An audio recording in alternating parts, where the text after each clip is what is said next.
i7 ગુજરાતનો અવાજ।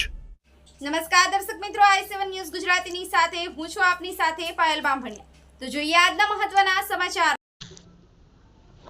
ઝાલોદ તાલુકાના ગ્રામ્ય વિસ્તારોમાં સરકાર દ્વારા બનાવવામાં આવેલ રોડ રસ્તા ભંગાર હાલતમાં જોવા મળે છે। કોઈ રિપેરિંગ કામ થશે ખરું?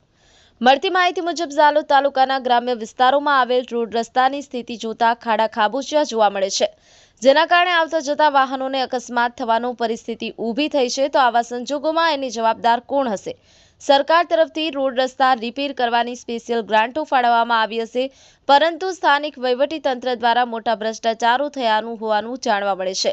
આ અંગે ઝાલોદ તાલુકાના તમામ ગ્રામ્ય કક્ષાના રોડોનું સર્વે કરવામાં આવે અને વિકસિત ભારત વિકસિત ગુજરાતના સૂત્રને સાર્થક કરવા તંત્ર કામગીરી વેલાસર હાથ ધરવામાં આવે તેવી લોકમાંગ ઉઠવા પામી છે।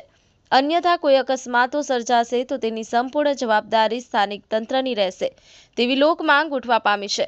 હવે જોવું રહ્યું કે તૂટેલા રોડ રસ્તાનું કામ રિપેરિંગ થશે કે પછી સબ સલામતના ગાના ગાતા રહેશે તે જોવું રહ્યું। પપ્પુભાઈ ડામોર, i7 ન્યૂઝ ગુજરાતી, ઝાલોદ।